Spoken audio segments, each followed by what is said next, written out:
آفاق کے ہر ہر گوشے میں قرآن سنا کر دم لے۔ بسم اللہ الرحمن الرحیم۔ لا تعداد درود و سلام نبی صلی اللہ علیہ وآلہ وسلم پر اور ان کی آل پر، حضرت ابراہیم علیہ السلام پر اور ان کی آل پر۔ اللہ تعالیٰ سے دعا ہے کہ اللہ تعالیٰ سب کی پریشانیاں، مشکلیں، مصیبتیں آسان فرمائے اور دنیا آخرت میں کامیاب فرمائے، اور بالخصوص جن کے ماں باپ دنیا سے چلے گئے ان کی مغفرت فرمائے، اور جن کے زندہ ہیں ان کو ان کی تابعداری کرنے کی توفیق عطا فرمائے۔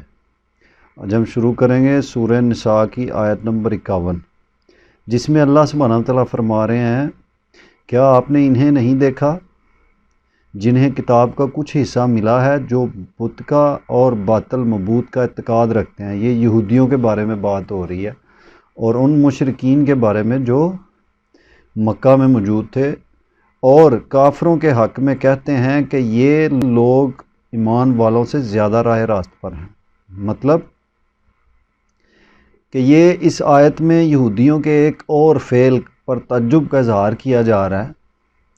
یہودیوں کے ایک اور فعل پر تعجب کا اظہار کیا جا رہا ہے کہ اہل کتاب ہونے کے باوجود، مطلب ان کے پاس کتاب تھی یہودیوں کے پاس، اس کے باوجود یہ جھوٹے معبودوں پر ایمان رکھتے ہیں اور کفار مکہ کو مسلمانوں سے زیادہ ہدایت یافتہ سمجھتے ہیں۔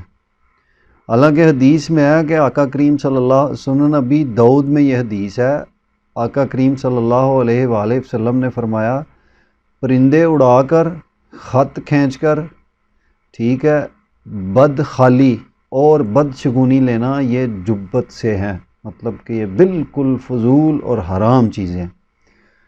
تو یہ کتاب ہونے کے باوجود طاغوت اور یہ دوسرے بتوں کو جن کے نام پیچھے گزر چکے ہیں ان کو یہ پوچھتے تھے۔ اللہ تعالیٰ ان کے بارے میں آگے والی آیت میں فرما رہے ہیں، یہی وہ لوگ ہیں جنہیں اللہ سبحانہ تعالیٰ نے لعنت کی ہے، اور جسے اللہ سبحانہ تعالیٰ لعنت کر دے تو اس کا کوئی مددگار نہ پالے گا۔ یہ آپ صلی اللہ علیہ وآلہ وسلم کو اور قیامت تک جتنے بھی ایمان والے لوگ ہیں ان کو تسلی بھی دی جا رہی ہے، اور حقیقت سے آگاہ بھی کیا جا رہا ہے کہ جو بھی بندہ، جو بھی لوگ اس طرح کی حرکتیں کرتے ہیں علم آ جانے کے بعد بھی، تو یہ سیدھا ایک مطلب پوائنٹ ہے بندے کو سمجھانے کے لیے کہ اگر وہ اس سے ہٹ کے کچھ کر رہا ہے تو وہ اپنے نفس کے پیچھے چل رہا ہے، اور نفس بہت جو بالکل مطمئنہ پہ پہنچ جاتا ہے وہ تو ہو گیا صحیح۔ دوسرا مارا لواما، یہ تو سوال ہی پیدا نہیں ہوتا کہ بندے کو سیدھے راستے پہ لے کے جائے۔ اللہ عالم۔ آگے اللہ تعالیٰ فرما رہے ہیں، کیا ان کا کوئی حصہ سلطنت میں ہے؟ یہ کن کی بات ہو رہی ہے؟ یہ یہود اور کفار کی بات ہو رہی ہے کہ کیا ان کا کوئی حصہ سلطنت میں ہے؟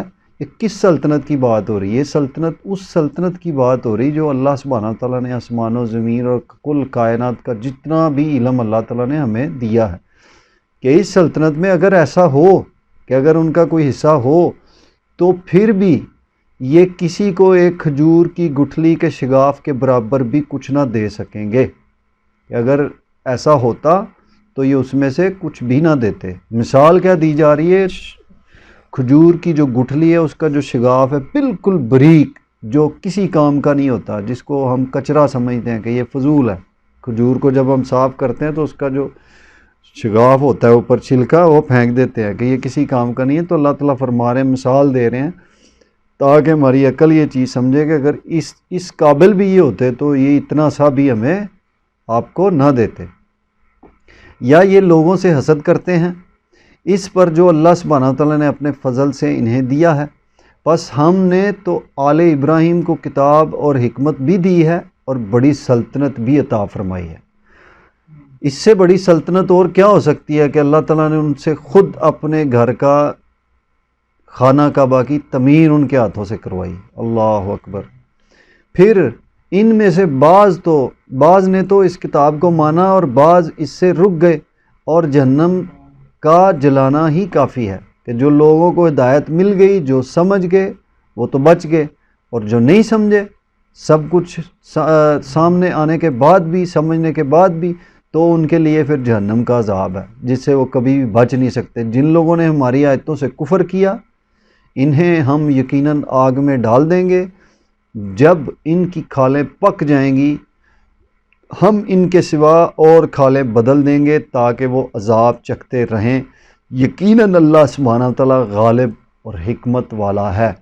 یہاں پہ ایک اور پوائنٹ میں آج ریز کرتا ہوں، کفر کس کو کہتے ہیں؟ کفر اس کو کہتے ہیں کہ جو چیز آپ نے دیکھ لی، سمجھ لی، آپ کی عقل میں آ گئی، اس کے بعد آپ اس کو نہیں مانتے ہو، اس کے اپوزٹ جاتے ہو، تو وہ کیا ہو گیا؟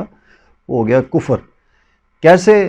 جیسے اللہ تعالیٰ فرماتے ہیں کہ زمانہ جاہلیت میں جب کچھ بھی نہیں جانتے تھے تب جو عمل کیے وہ معاف کر دیے جائیں گے اگر ایمان لے آؤ گے، لیکن اگر کوئی کفر کرتا ہے تو اس کی معافی نہیں ہے، شرک کی تو بالکل بھی نہیں ہے، کہ ایک اللہ کو ماننا اور اس کے پاس ہی رزق ہے، سکون ہے، عزت ذلت سارا کچھ اس کے پاس ہے، یہ چیز بندہ مان جاتا ہے، سمجھ جاتا ہے، عقل ٹھہر جاتی ہے کہ واقعی ایسے، اس کے باوجود اس کے اپوزٹ جاتا ہے تو وہ کیا ہو گیا؟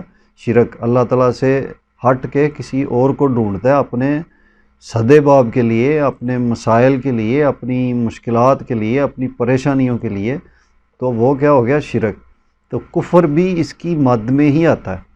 تو یہاں پہ اللہ تعالیٰ فرما رہے ہیں کہ ان کی کھالیں جلا کے دوسری کھالیں تیار کی جائیں گی، تو اس بارے میں ایک روایت ہے، حضرت ابن عباس رضی اللہ تعالیٰ عنہ سے پوچھا گیا کہ قیامت والے دن جب جہنم میں جہنمیوں کو ڈالا جائے گا تو ہماری تو اتنی مطلب وہ جو یہ جسم ہے، یہ جو گوشت ہے، یہ اس قابل ہی نہیں ہے کہ ایک دفعہ ہی وہ اس آگ کو برداشت کر لے جو دنیاوی آگ سے 70-69 گنا زیادہ تیز ہے۔ تو حضرت ابن عباس رضی اللہ تعالیٰ عنہ فرماتے ہیں کہ قیامت والے دن جہنم میں جب ایک انسان کو ڈالا جائے گا، آدمی کو، تو جب وہ جل جائے گا، جلنے سے پہلے اس کی جو کھال ہے، یہ جیسے یہ چمڑی ہے، یہ 70 ہاتھ موٹی ہو جائے گی، یہ ایک طرف نہیں، چاروں طرف، یہ بازو جو ہے یہ گلائی میں آتا ہے، تو اس کی جو گلائی ہے ہر سمت، ادھر بھی ادھر بھی ادھر بھی ادھر بھی، یہ 70 ہاتھ موٹی ہو جائے گی، وہ جلے گی، پھر اس کے بعد دوبارہ نہیں بنے گی، پھر جلے گی، پھر نہیں بنے گی، یہ سلسلہ کبھی بھی ختم نہ ہوگا۔ اللہ تعالیٰ ہمیں اس آگ سے بچائے۔ آگے اللہ تعالیٰ فرما رہے ہیں، اور جو لوگ ایمان لائے اور جنہوں نے شائستہ عمل کیے، صرف عمل اور شائستہ عمل، اس میں دونوں میں تھوڑا فرق ہے۔ ایک بندہ عمل کرتا ہے، نماز پڑھتا ہے، روزے رکھتا ہے، زکوٰۃ دیتا ہے، حج کرتا ہے، جو بھی اللہ تعالیٰ نے احکامات جاری کیے ہیں وہ خالصتاً ہوتے ہیں۔ شائستہ مطلب کہ ایک چیز کا آپ کو پتہ ہے کہ آپ یہ عمل کر رہے ہو اور یہ فارمیلٹی پوری کرو گے یہاں کے بالکل طریقہ کار سے کرو گے۔ شائستہ کہتے ہیں کہ جو اگلا چاہے اسی طرح اپنے آپ کو اس سانچے میں ڈالنے کی کوشش کرنا، ہے نہیں بندہ اس قابل، اس کو صرف کوشش کرنا کہ میں ویسے کروں۔ تو وہ چیز یہاں پہ ہائی لائٹ کی گئی ہے کہ جو لوگ ایمان لائے اور شائستہ اعمال کیے، ہم عنقریب انہیں ان جنتوں میں لے جائیں گے جن کے نیچے نہریں بہہ رہی ہیں، جن میں وہ ہمیشہ ہمیشہ رہیں گے، ان کے لیے وہاں صاف ستھری بیویاں ہوں گی، اور ہم انہیں گھنی چھاؤں اور پوری راحت میں لے جائیں گے۔ اللہ اکبر۔ اللہ تعالیٰ تمہیں تاکیدی حکم دیتا ہے، بالکل، یعنی ایک سمجھایا بھی جا رہا ہے، حکم بھی دیا جا رہا ہے، تاکید کی جا رہی ہے ایک بارے میں، کیا کہ امانت والوں کی امانتیں انہیں پہنچاؤ، اور جب لوگوں کا فیصلہ کرو تو عدل و انصاف سے کرو، یقیناً وہ بہت بہتر چیز ہے جس کی نصیحت تمہیں اللہ سبحانہ تعالیٰ کر رہا ہے۔ بے شک اللہ سبحانہ تعالیٰ سنتا اور دیکھتا ہے کہ جب بھی کسی میں فیصلہ کرو تو بالکل انصاف کے اوپر کرو، چاہے آپ کا کوئی بھی ناراض ہوتا ہے ہو، کوئی دقت نہیں ہے اس میں۔ کیونکہ یہ اللہ تعالیٰ تاکیدی طور پہ کیوں حکم کر رہا ہے؟ کیونکہ اس میں اکثر بندہ یہ دیکھتا ہے، یہ میں اس طرح فیصلہ کروں گا میرا یہ ناراض ہو جائے گا، یہ ہو جائے گا، یہ نہیں۔ جو اتھینٹک چیز ہے، جو آپ کو سمجھ آ رہی ہے، ریئلٹی ہے شرعی طور پہ، اس کے اوپر عمل کرو، اس کے لحاظ سے فیصلہ کرو، اسی حساب سے جس سے امانت لی ہے اس کو واپس کرو۔ اے ایمان والو، فرما برداری کرو اللہ سبحانہ تعالیٰ کی، اور فرما برداری کرو رسول اللہ صلی اللہ علیہ وآلہ وسلم کی، اور تم میں سے اختیار والوں کی۔ اختیار والے کون ہیں؟ اکثر جو دینی علماء کرام ہیں، فقہا ہیں، یہ وہ ہیں جو اختیار والے ہیں۔ ان کے پاس کیا اختیار ہے. جیسے میں اگزامپل دیتا ہوں، جیسے اللہ تعالیٰ فرماتے ہیں کہ قیامت والے دن جو باقی نبی ہوں گے ان سے پوچھا جائے گا کہ بھائی تم نے میرا پیغام لوگوں تک پہنچایا، تمہارے پاس کیا پروف ہے، شہود کیا ہے، دلیل کیا ہے. تو وہ جو نبی صلی اللہ علیہ وآلہ وسلم کی امت ہوگی، جیسے ہم لوگ ہیں، ہم گواہی دیں گے کہ یا اللہ پاک انہوں نے آپ کا پیغام پہنچایا. کیسے؟ ہمارے پاس کیا دلیل ہے، ہمارے پاس کیا ایویڈنس ہے کہ اے اللہ سبحانہ وتعالیٰ تم نے جو قرآن اتارا اس میں جو لکھا ہے وہ سچ ہے. اور اس توسط سے ہم یہ کہہ رہے ہیں کہ جو بھی انہوں نے اپنا پیغام آپ کی طرف سے آیا انہوں نے پہنچایا. جیسے سورہ ہود میں 7 نبیوں کے واقعے مرتب کیے گئے ہیں، لکھے گئے ہیں، بتائے گئے ہیں، فرمائے گئے ہیں، اور ان میں دلیلیں بھی ہیں، شہود بھی ہیں، وصیت بھی ہے، اور سارا کچھ ہے. تو اسی طرح اللہ سبحانہ وتعالیٰ فرما رہے ہیں تم میں سے اختیار والوں کی فرما برداری کرو. پھر اگر کسی چیز میں اختلاف کرو، کہ اگر فرما برداری بھی کرتے ہو، سارا کچھ جانتے بھی ہو، پھر بھی اگر اختلاف ہوتا ہے تو اسے لٹاؤ اللہ سبحانہ وتعالیٰ کی طرف اور رسول اللہ صلی اللہ علیہ وآلہ وسلم کی طرف. اگر تمہیں اللہ سبحانہ وتعالیٰ پر اور قیامت کے دن پر ایمان ہے، یہ بہت بہتر ہے اور با اعتبار انجام کے بہت اچھا ہے. کہ اگر کسی چیز کا فیصلہ نہیں کر پا رہے ہو، نہیں سمجھ میں آ رہی ہے، تو اس کو اللہ اور رسول پہ چھوڑ دو، وہ جانے اور اس کی رحمت جانے.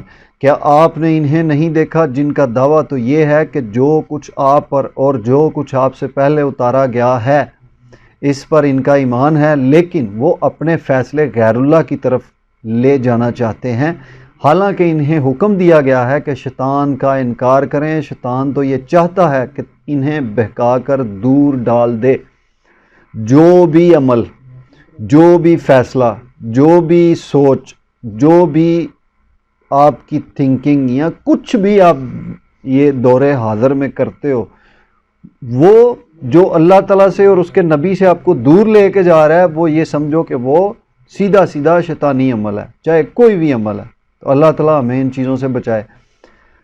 اللہ تعالیٰ سے دعا ہے کہ اللہ تعالیٰ ہمیں دنیا و آخرت میں کامیاب فرمائے، ہماری مشکلیں پریشانیاں آسان فرمائے، اور مصیبتیں، رنج، دکھ، درد، تکلیفیں، تنگ دستیاں دور فرمائے. ہمیں دین کے اوپر عمل کرنے کی توفیق عطا فرمائے. آمین ثم آمین. وآخر دعوانا ان الحمد للہ.